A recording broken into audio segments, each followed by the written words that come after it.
Pilot refuses to believe black woman is a licensed engineer. His career ends in an emergency landing.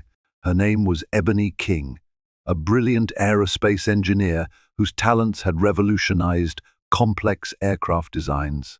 Yet on a fateful flight aboard a Boeing 737, none of that would matter to a pilot named Captain Leland Parker.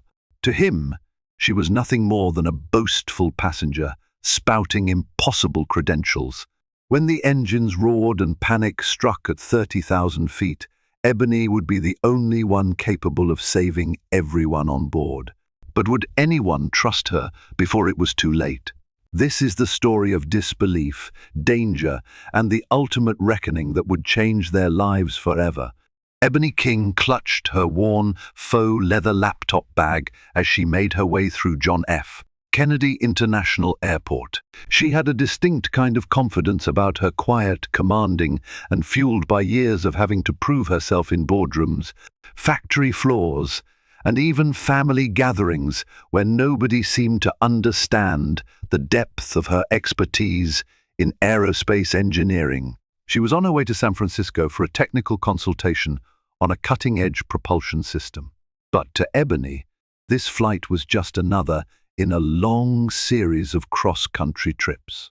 She had no idea that everything she'd built her life around, her expertise, her self-worth, and her unwavering belief in science, would be tested at 30,000 feet. Ebony was used to stairs. A slender black woman with elegantly styled curls, dressed in business attire, carrying a laptop bag covered in stickers that proclaimed, "Women in STEM, I heart NASA, and engineering is for everyone." She'd look out at the sea of travelers, noticing the curiosity in some eyes, the dismissiveness in others. That morning was no different, and the slight tension that often followed her was present in the air.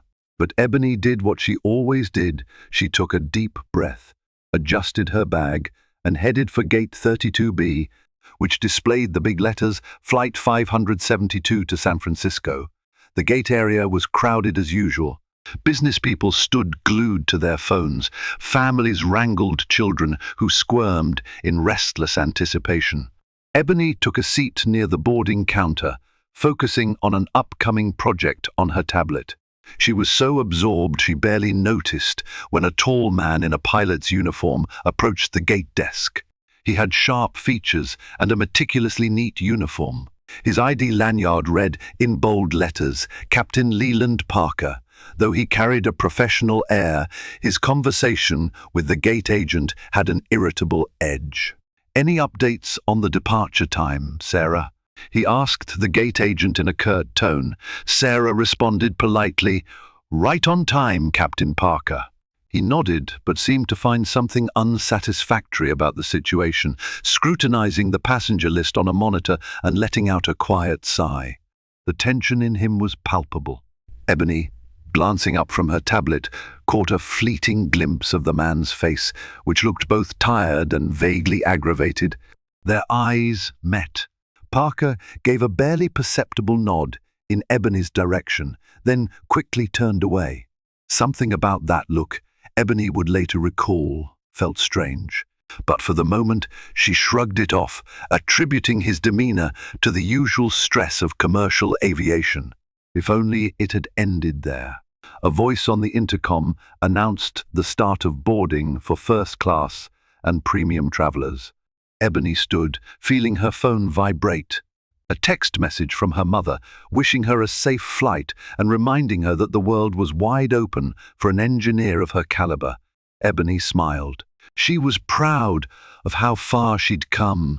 This was someone who had grown up in a modest neighborhood, faced all sorts of systemic obstacles, and yet here she was, an in-demand aerospace engineer whom top companies consulted for specialized designs.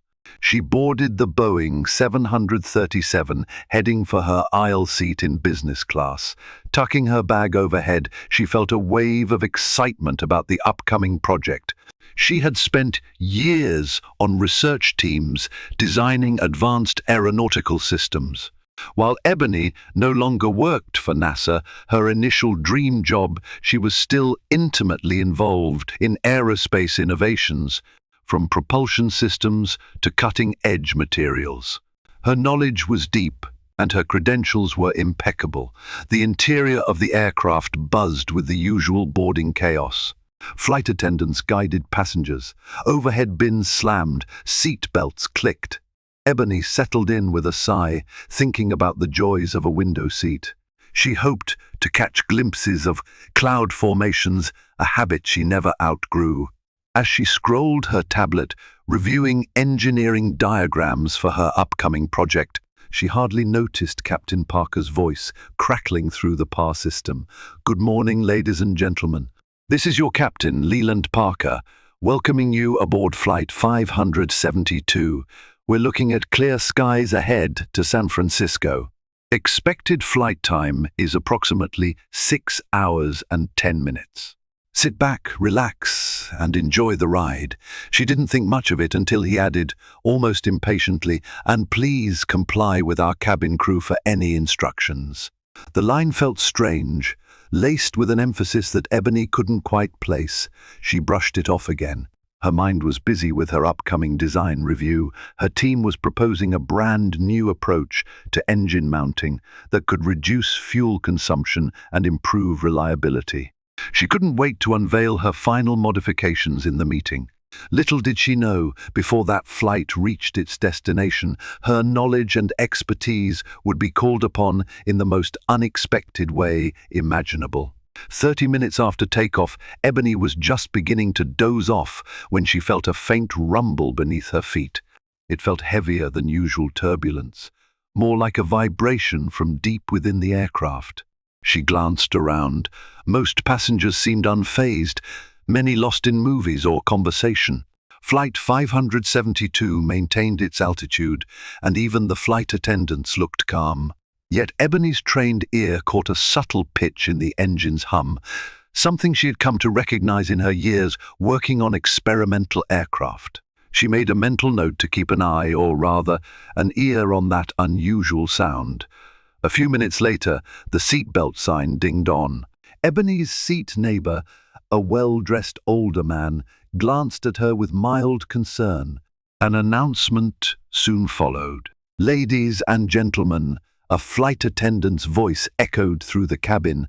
"The captain has turned on the seatbelt sign due to a brief patch of turbulence.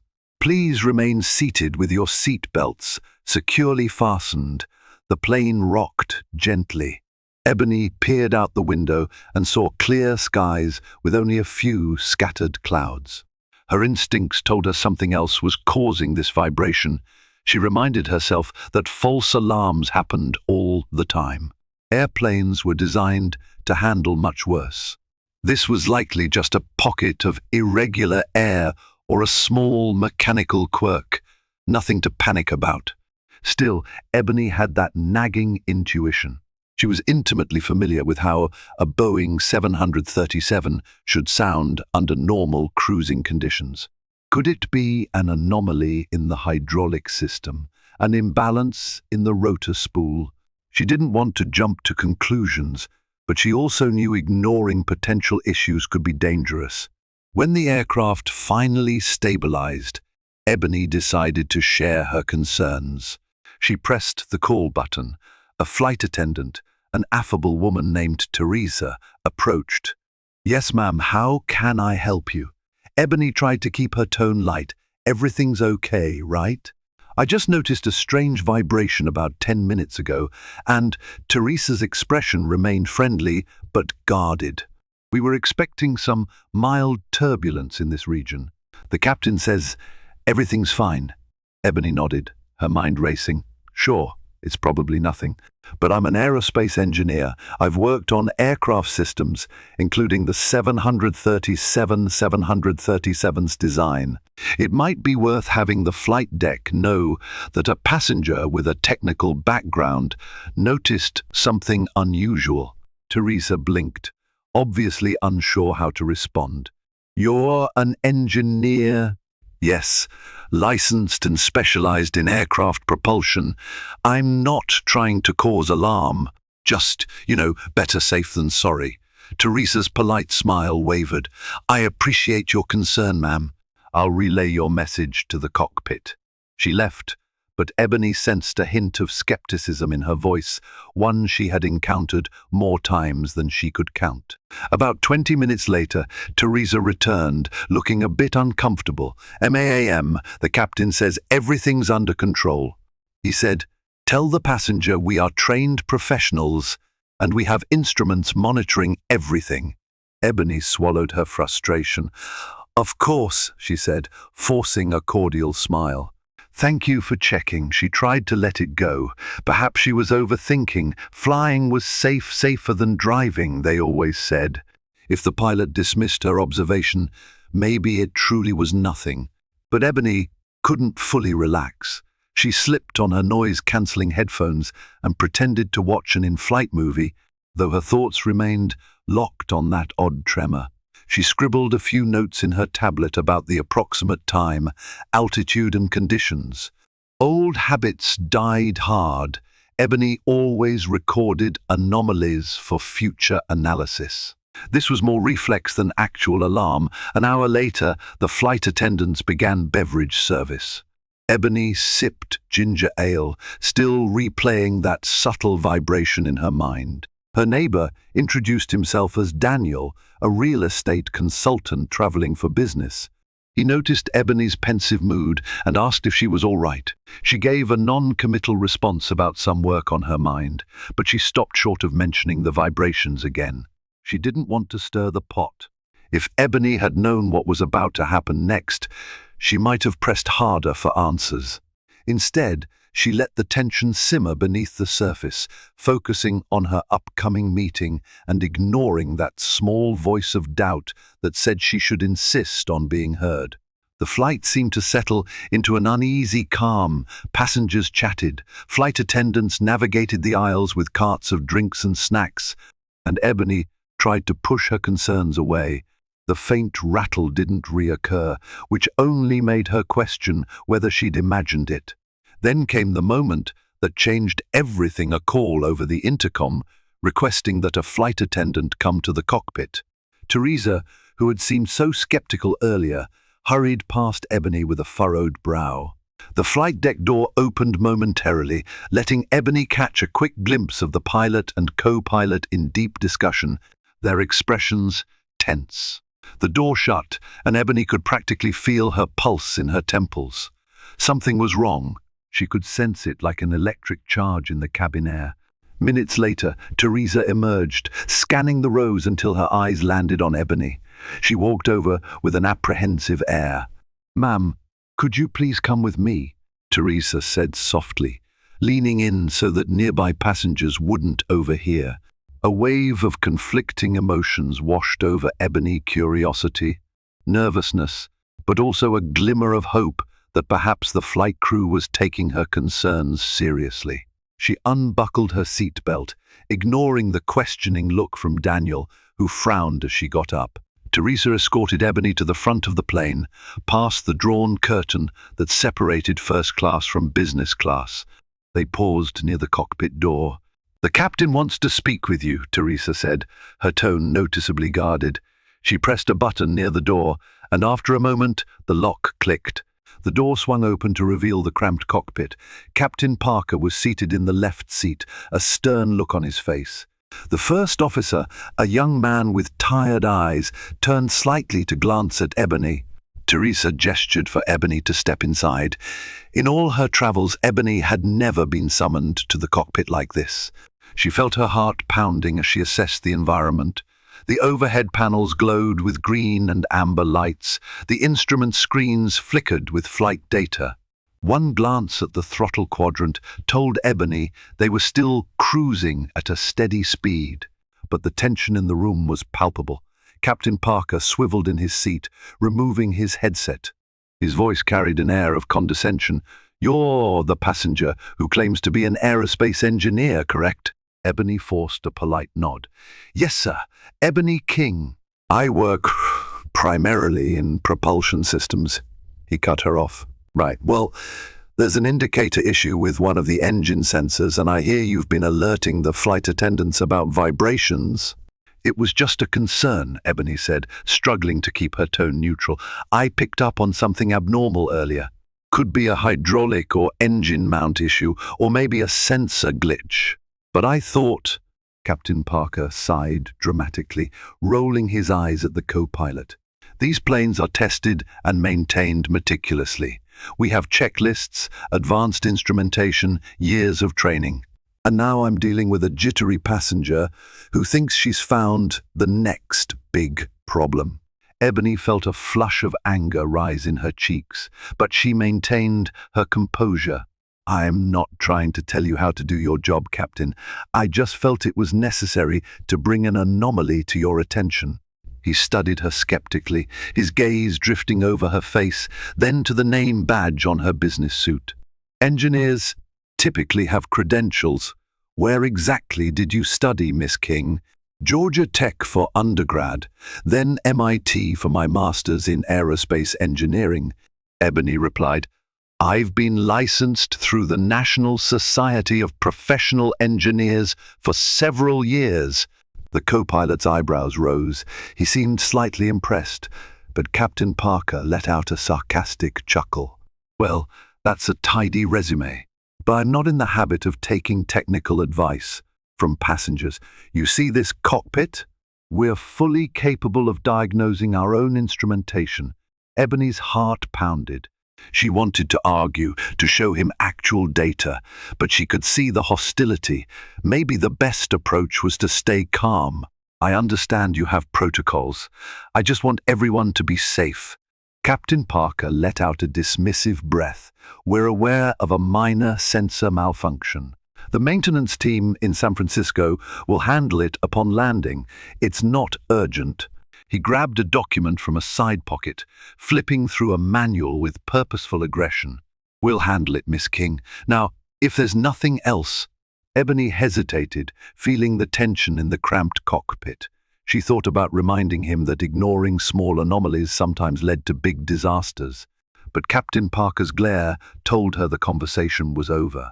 With a last glance at the flickering indicator on the overhead panel, Ebony turned. Teresa ushered her out, closing the cockpit door behind them. As she made her way back to her seat, Ebony felt the sting of humiliation. Passengers stared curiously. They had seen her being summoned to the cockpit. She slipped back into her seat and tried not to meet Daniel's questioning gaze. The pilot's words rang in her ears. I'm not in the habit of taking technical advice from passengers. Yet Ebony King knew airplanes the way artists knew paintbrushes, and something still felt wrong. If she was right, ignoring that feeling could spell disaster. An hour passed. Ebony busied herself drafting an email about her upcoming propulsion design review, hoping to distract herself from the pilot's condescending tone. Occasionally, she'd feel a subtle shudder in the plane's frame, but none as pronounced as before. Then it happened. A sudden jolt coursed through the aircraft, strong enough to knock a few overhead bags loose. Passengers gasped. Flight attendants in the aisle grabbed onto seat backs for support. Ebony's heart soared into her throat. This was definitely not ordinary turbulence. The seat belt sign pinged on again, accompanied by an uneasy hush that fell over the cabin. Ebony peered out the window to see if there was any weather system they'd entered. The sky was startlingly clear. No dark clouds, no storms. Yet the plane lurched once more, as though something was shaking it from within. Captain Parker's voice crackled over the intercom, sounding much more serious now. Ladies and gentlemen, please remain calm. We're experiencing an unexpected mechanical issue. I need everyone to stay seated and follow the crew's instructions. We're working on the problem. The shift in his tone was undeniable. No more condescension or bravado, just a clipped urgency. Ebony felt a surge of adrenaline. Her mind raced through potential causes, sensor failure leading to incorrect engine performance, a problem with the mechanical linkages of the control surfaces. If the captain had recognized a serious issue, time would be of the essence. Flight attendants scrambled, ensuring everyone was in their seats. Ebony tried to catch Teresa's eye, but the flight attendant was too busy. The interior lights dimmed slightly, replaced by a faint hum of emergency-like illumination. The hush among passengers turned to low murmurs of panic. Suddenly, the plane dropped just a short dip, but enough to make everyone's heart pound. Drinks spilled, and Ebony heard a child cry out. She clutched the armrest as the cabin rattled. This wasn't just a sensor glitch. Something was failing, or at least faltering in a critical way. A beep sounded overhead. A flight attendant's voice, shaky, came through the PA. "We have a medical professional on board who's offered to assist. Please, if anyone else can help, ring your call button." That only heightened the sense of alarm. Ebony wondered if someone got hurt during the jolts. Despite the swirl of fear, she focused on the fact that the plane was still operational. The engines were still running. The cabin hadn't lost pressurization, so it wasn't the worst-case scenario. But if they kept losing altitude, or if the pilot lost control, it could escalate fast. Her neighbor, Daniel, was wide-eyed. "Are we going to be okay?" he whispered, looking to Ebony as though she could provide all the answers.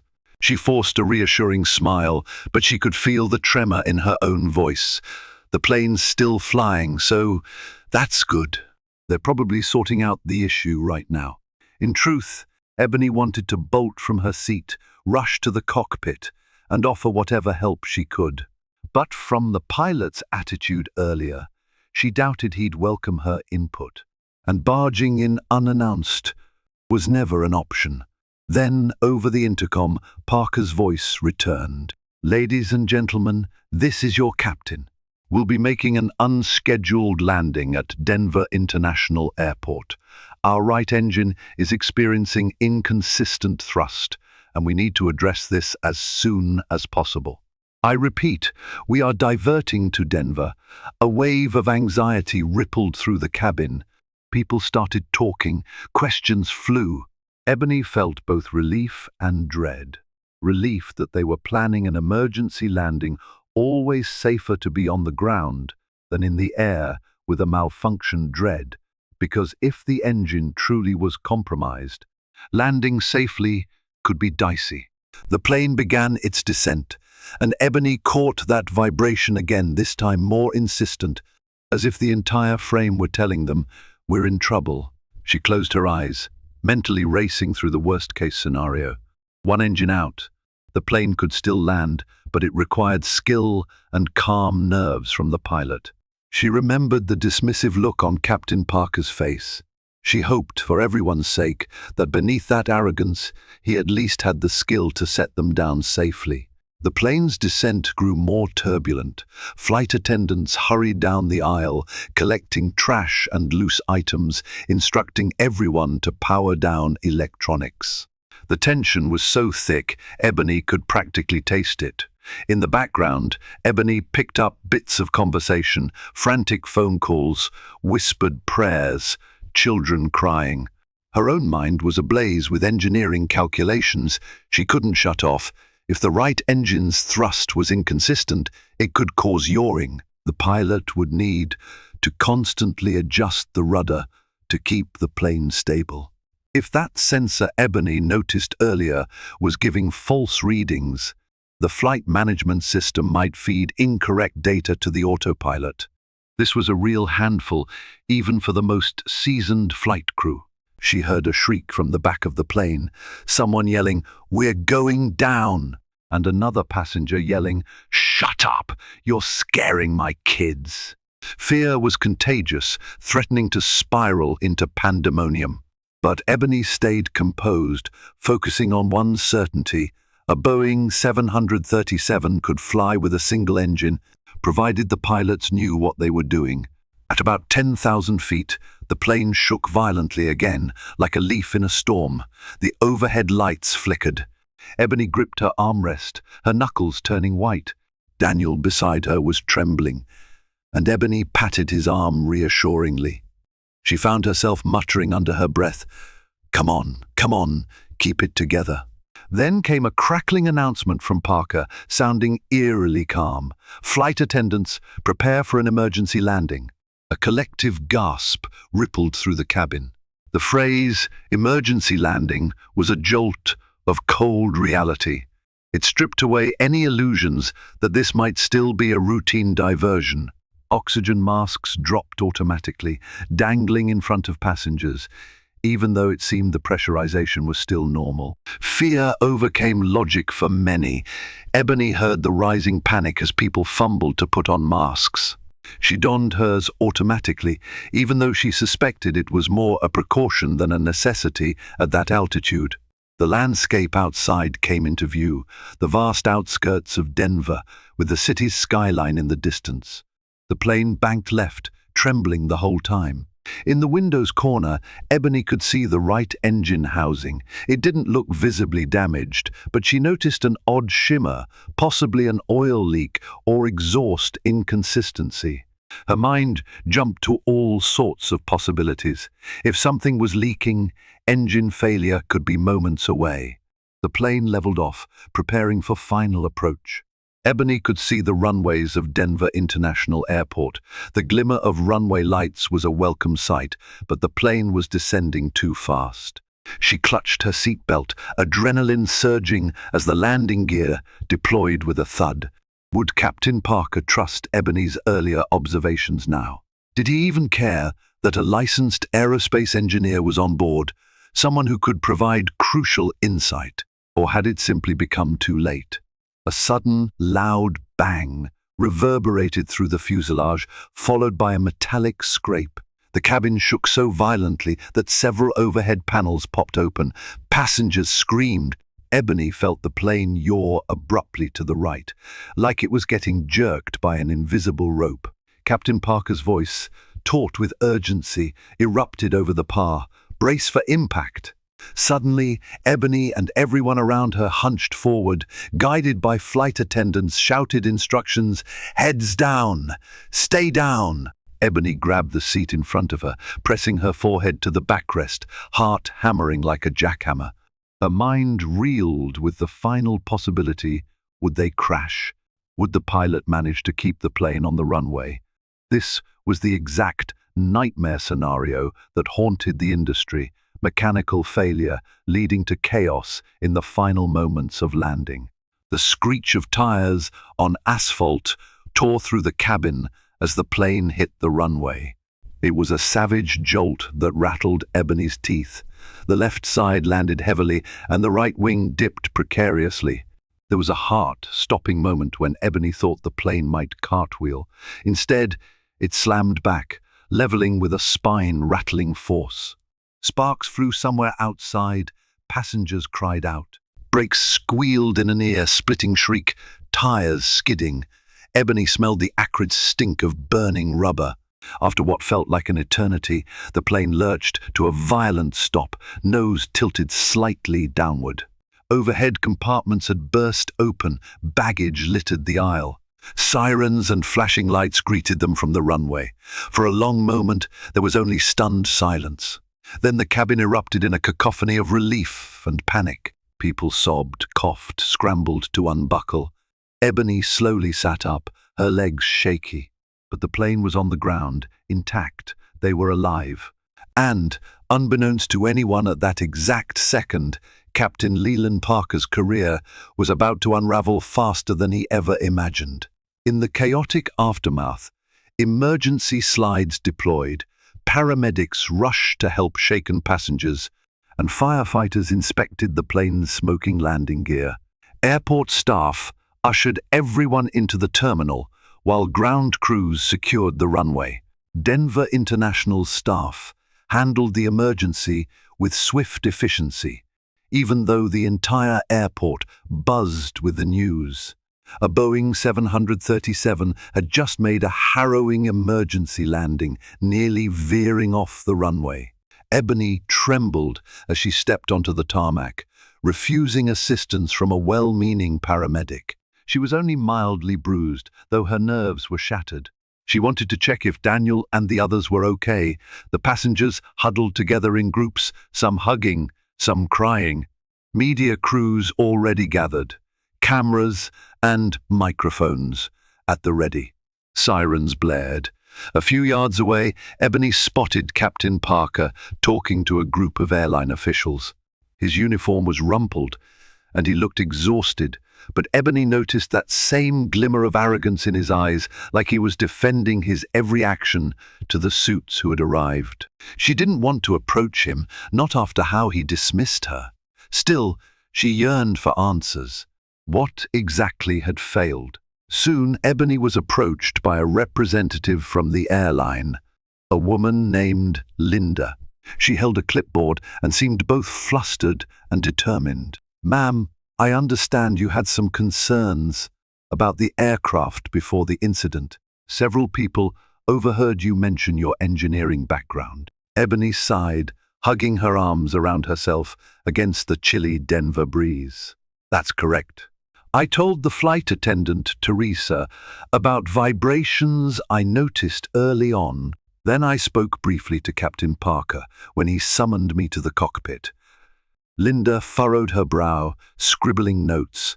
"Could we arrange for you to speak with the National Transportation Safety Board investigators? They'll want to interview key witnesses, especially someone with a technical background who raised an issue prior to the emergency." Ebony nodded, relief washing over her. Finally, a chance to be heard. "Of course, I'm happy to help in any way I can." Within the hour, Ebony found herself in a private lounge area, speaking with two NTSB officials, Alvarez and Chen. They asked pointed questions about what she'd observed, the nature of the vibrations, the approximate timeline, the altitude, the cockpit conversation. Ebony recounted everything honestly, from her initial conversation with Teresa to Captain Parker's dismissive attitude. When she finished, the investigators exchanged a telling glance. Alvarez leaned forward, steepling his fingers. "Miss King, we appreciate your cooperation. We have preliminary data suggesting that the right engine sensor feed was erratic. It led to incorrect thrust adjustments, which almost caused the aircraft to lose directional control on landing. One of the pilots cut thrust entirely on the right engine when the reading spiked, but that caused a violent yaw." Chen chimed in.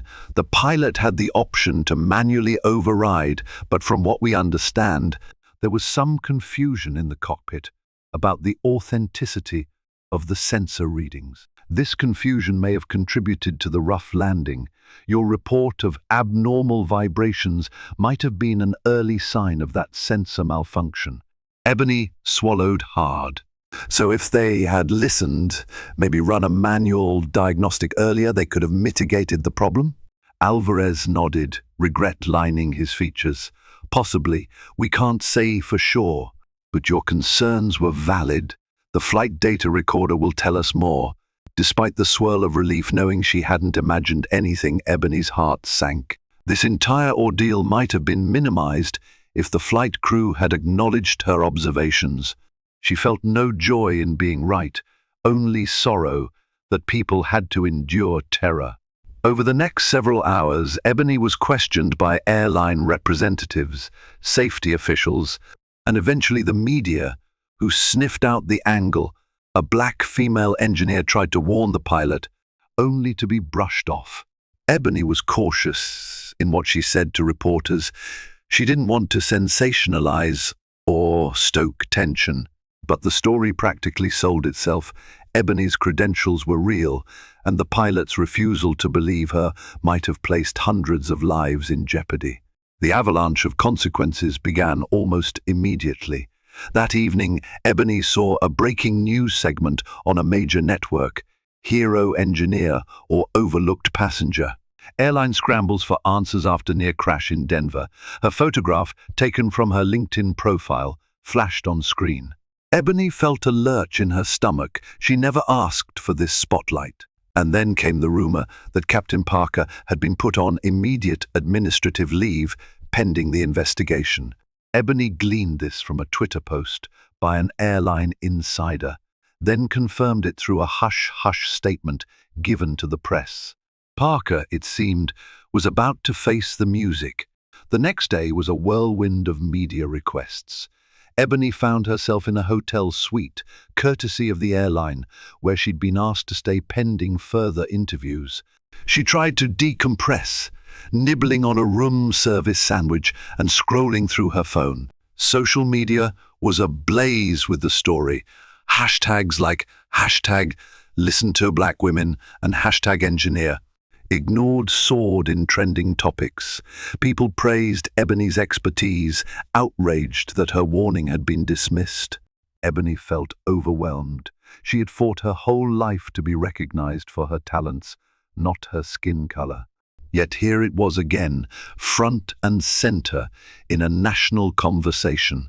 She debated refusing the media requests altogether, but she also recognized the moment's importance. It wasn't just about her, it was about every woman, every person of color, who'd been overlooked or dismissed, despite having valid expertise. Finally, Ebony decided she would do a short interview with a reputable news station, focusing on the facts rather than fueling drama.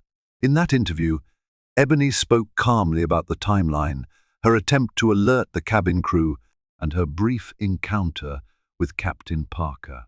She emphasized the need for humility in the aviation industry, praising the co-pilot for quick thinking during the landing, and acknowledging that flying remained extremely safe overall. She also delivered a pointed message. No matter someone's background or appearance, if they bring credible expertise to the table, especially in a potential emergency, listen first, judge later. The public response was overwhelming.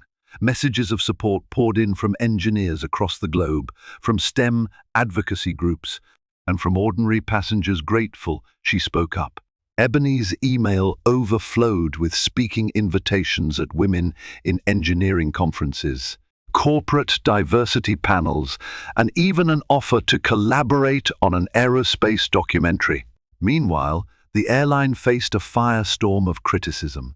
Investigative pieces popped up, painting a picture of a pilot known for an abrasive attitude. Former colleagues anonymously described him as hard-headed, unwilling to consider outside opinions, and condescending. One headline read, "Pilot's arrogance nearly costs 180 lives." Ebony felt a wave of pity, even for a man who had dismissed her. She had no desire to see anyone's career destroyed, yet she also believed accountability mattered. If Parker had listened sooner, maybe they wouldn't have come so close to disaster. Within a week, the airline announced that Captain Leland Parker was suspended indefinitely, pending a detailed NTSB investigation. Rumors swirled that he might lose his pilot's license if the report concluded his actions were negligent. 10 days after the incident, Ebony was still in Denver, attending follow-up meetings with investigators. She had checked out of the airline-sponsored hotel, opting for a quieter location. One evening, as she walked through the near-deserted lobby, she heard her name called. She turned to see Captain Parker, standing by a row of chairs, looking worn and pale. Gone was the crisp uniform and polished posture. He wore a simple jacket, and his usually sharp gaze was dull with fatigue. "Miss King," he said hoarsely, "can we talk?" Ebony paused, every instinct telling her to keep it brief, but something about his disheveled appearance tugged at her sense of empathy. She nodded slowly. "All right." They sat in the dimly lit lounge area. For a long moment, neither spoke. Finally, Parker cleared his throat. "I wanted to say, I'm sorry." The words seemed to cost him. His jaw clenched painfully. I never meant to put anyone in danger. The sensor data was conflicting, and I panicked." Ebony studied his face, seeing the torment etched there. "I understand mechanical failures happen. It's a tough job. But you dismissed me outright, Captain. You made an assumption about me because..." "What?" "I didn't look like a typical engineer," he flinched. "Maybe, probably. I've lived in this cockpit bubble for decades. I guess I didn't think a passenger could tell me something I didn't already know." He rubbed his temples. "But I was wrong. A swirl of emotions filled Ebony: anger, sadness, pity. She remembered the terror she'd felt as the plane lurched, the screams of passengers. "You know, it's not just about me," she said quietly. "People get dismissed every day, in critical moments, because of bias. It's costly. This time it almost cost lives." Parker nodded, eyes shining with regret. "I won't try to excuse it. The NTSB investigation might strip me of my license. If they don't, I don't know if anyone will hire me again. My career is over, most likely." He paused, looking as if he wanted to say more, but couldn't find the words. Ebony stared at her folded hands. A big part of her was furious at him, but another part felt compassion for a man facing the downfall of everything he'd built. She remembered the countless times she'd been undermined, how that felt. "I'm sorry you're going through this," she said finally, "but it's also an opportunity for reflection, for you, for the airline, for the entire industry." He swallowed hard, nodding. "I know. I deserve what's coming, I guess. But I wanted to tell you in person, I'm sorry." Ebony stood, feeling the tension in her limbs. She looked down at the man who had once loomed so large and intimidating. Now he seemed small and vulnerable. "Thank you for saying that." Without another word, she left him there in the half-lit lounge, the echo of remorse clinging to the air. In the weeks that followed, the official NTSB report cited mechanical failure as the primary cause of the incident, but it also criticized the cockpit's poor coordination and response to early warning signs. Captain Parker was found to have disregarded a legitimate concern. The final recommendation didn't outright remove his license, but it heavily sanctioned him, requiring remedial training and psychological evaluation before he could ever pilot another commercial flight. The airline promptly terminated his contract, effectively barring him from returning under their banner. Ebony became something of a reluctant celebrity in aerospace circles. Engineers commended her for her professionalism and for shining a light on the importance of listening to qualified voices, no matter their seat on the plane. She returned to her regular work, consulting on propulsion systems, but with a new wave of opportunities knocking at her door. In a statement that went viral, Ebony said, "Let this be a reminder that expertise can come from unexpected places, and that ignoring potential warnings, no matter who delivers them, can lead to catastrophe. In critical moments, humility can save lives." Meanwhile, Ebony's life took a pleasantly surprising turn. Companies that once hesitated to hire her at certain pay grades were now clamoring for her input on advanced aerospace designs. She was asked to mentor young engineers from underrepresented backgrounds, something she embraced wholeheartedly. For Ebony, true success meant paving the way for others to be heard, to innovate, to excel without the burden of prejudice. One day, Ebony received a letter, an old school paper letter, delivered to her office. It had no return address. Inside, she found a single page with a short, handwritten note. "Miss King, I'm enrolled in a leadership course focusing on inclusive decision-making, sponsored by the airline industry. I just wanted you to know I'm taking steps to ensure I never repeat my mistakes. Thank you for the wake-up call." LPEBONY stared at the note for a long time. She folded it gently, placed it in a drawer, and returned to her design schematics. The sensation was bittersweet, a reminder that sometimes the greatest lessons come at a steep price. Yet if even one person changed, it was worth it.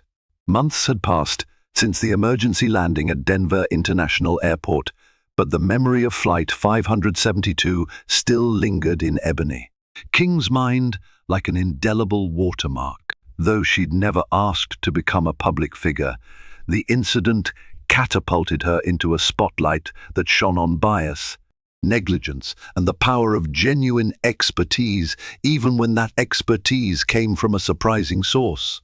At first, The attention was overwhelming. Her inbox brimmed with messages from fellow engineers, journalists, advocacy groups, and even curious strangers. Some wrote to congratulate her on standing firm in her knowledge. Others admitted her story had opened their eyes to their own unconscious biases at work or in daily life. Ebony tried to respond personally to as many as she could, at least with a note of thanks. But the sheer volume made it impossible to keep up. She was often torn between gratitude and exhaustion, grateful that people cared, exhausted by the unrelenting need to defend, explain, or rehash the harrowing experience of that flight. Still, Ebony remained grounded.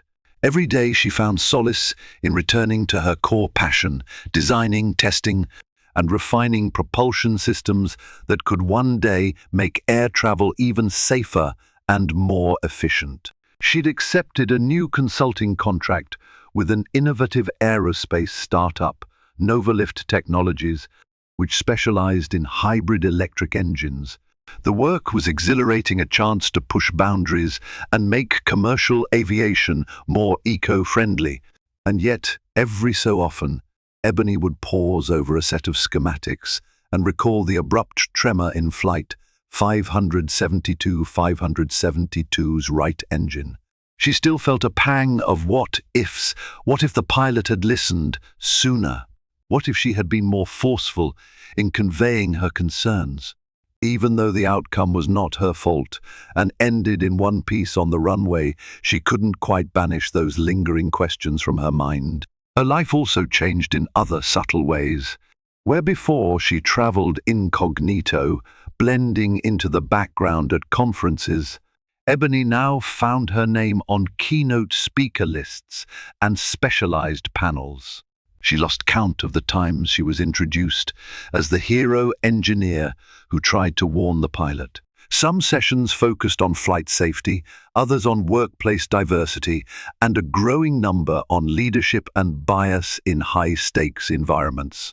Ebony had always been confident in her area of expertise, but speaking publicly about social issues or about her identity as a black woman in STEM was new territory.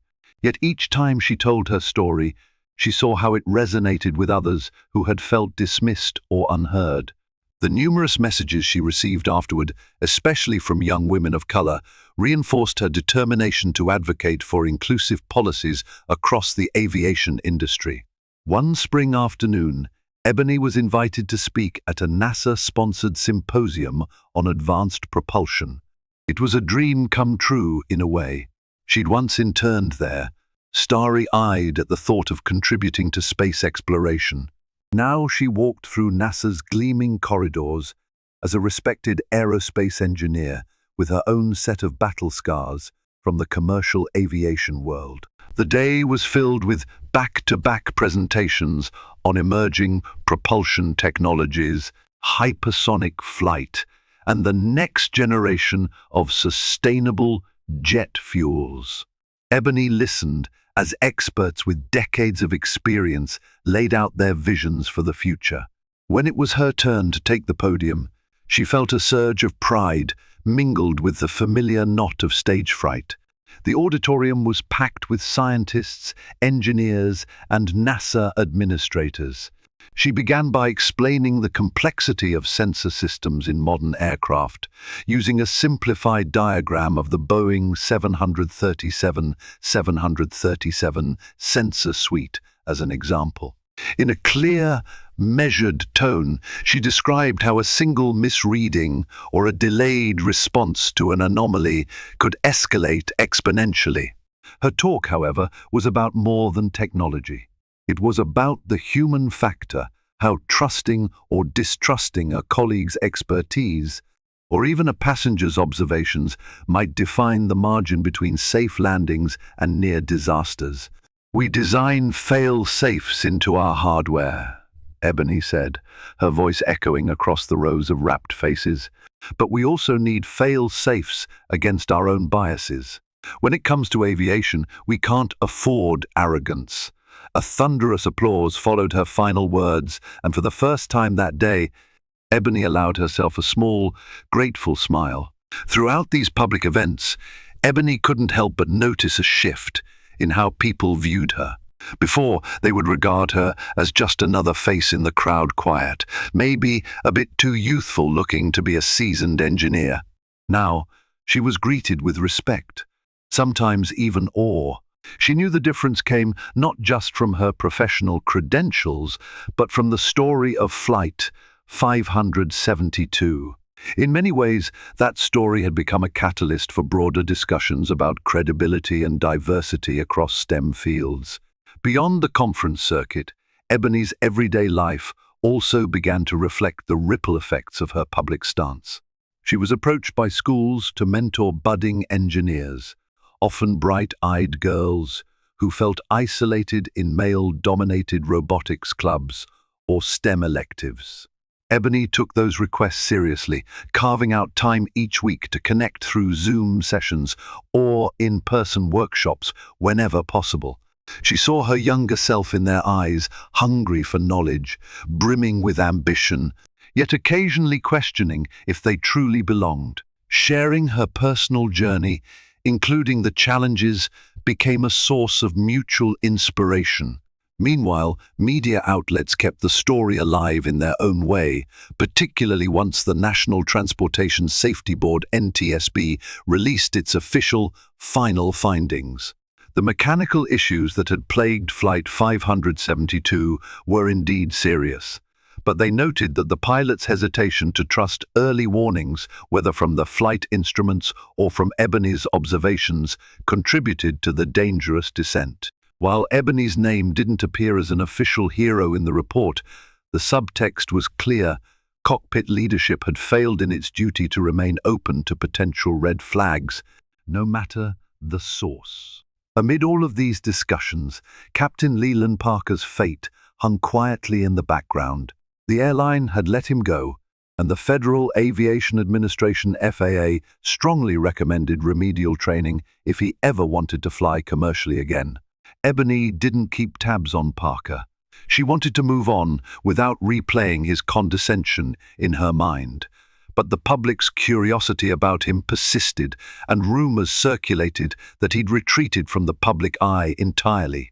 Some believed he might emerge one day, rebranded and rehabilitated after acknowledging his mistakes. Others said he was too proud for that kind of introspection. Then, one day, Ebony returned to her office to find a surprising letter resting on her desk.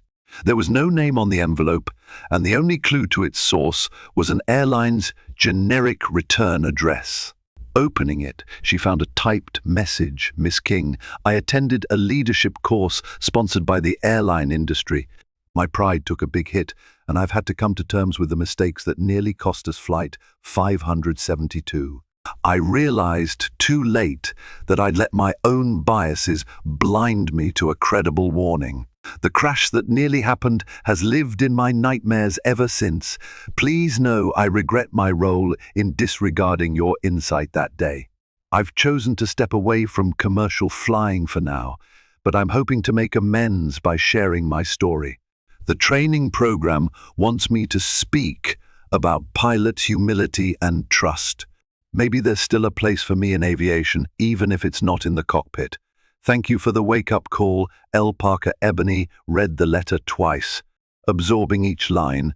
Emotions tumbled through her: relief, vindication, but also a quiet sadness for the man who had spent his life flying skies only to fall from grace in such a public way. She tucked the letter carefully into her desk drawer, next to the earlier handwritten note he'd sent from Denver. He had reached out again, and this time the tone felt raw, tinged with regret and a wish for redemption. That same evening, Ebony had dinner with Daniel, her seatmate from Flight 572. They'd kept in touch via occasional emails, marveling at how life had changed since they were thrown together in a moment of crisis.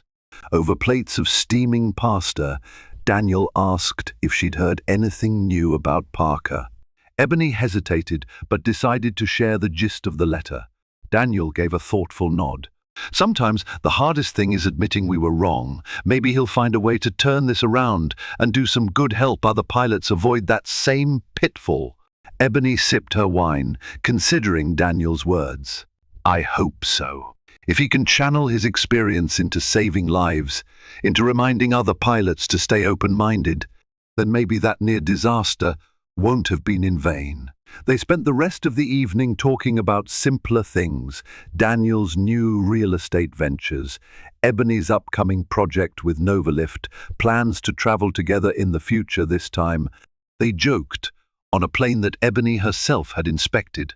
The conversation brought laughter and reminded both of them that, while the dark memory of Flight 572 would never fully vanish, life continued in hopeful, sometimes even joyful ways. Not long after, Ebony was invited to deliver a special presentation at Boeing's headquarters in Renton, near Seattle. She had presented there before in small technical panels, but this was a larger forum. Executives, engineers, and line workers would all attend. The theme, collaboration and innovation in the evolving aerospace industry.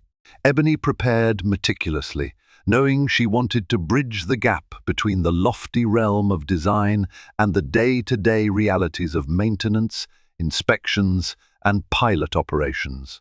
When the day arrived, she stood on a broad stage in a large auditorium, backlit by a huge monitor displaying her slides.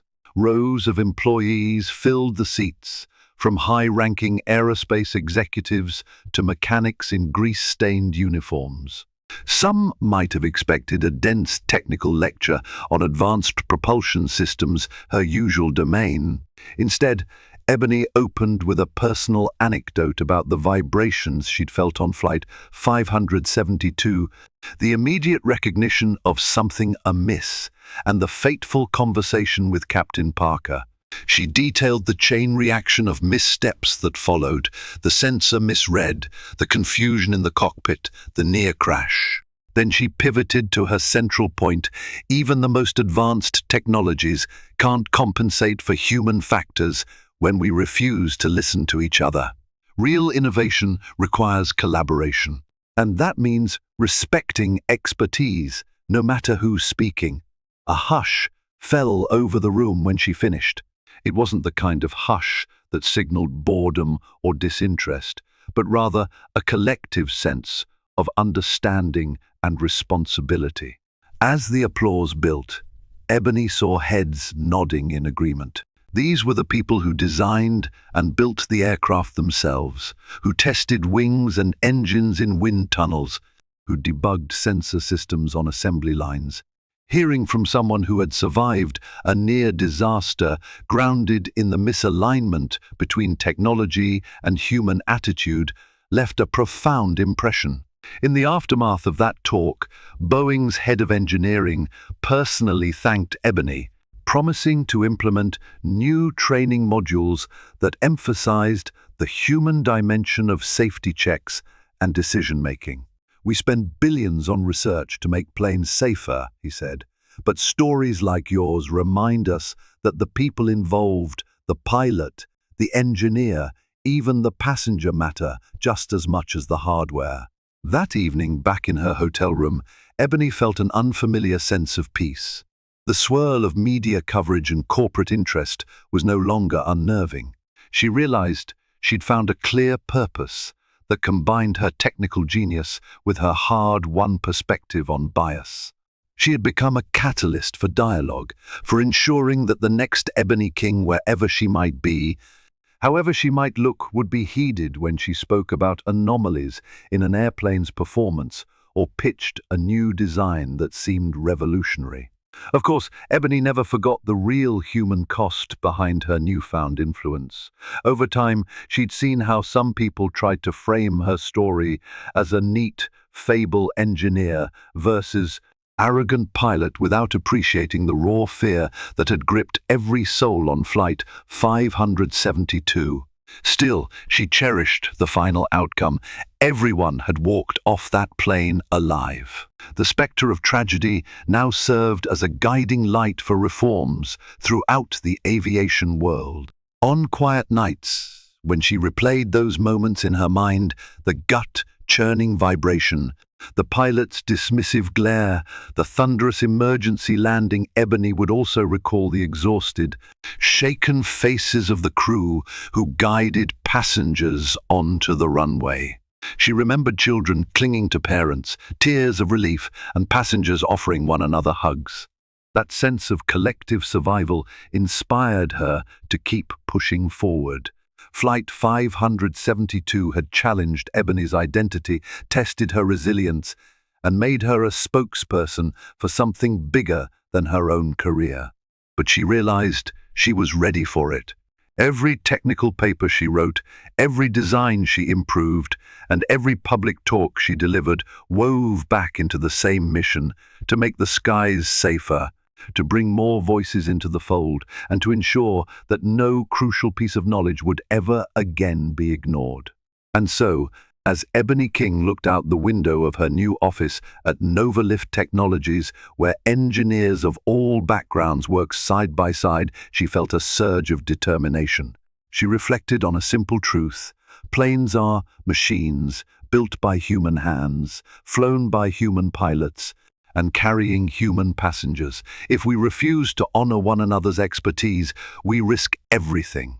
But if we learn to trust, to collaborate, and to remain humble in the face of complexity, we can soar to new heights together.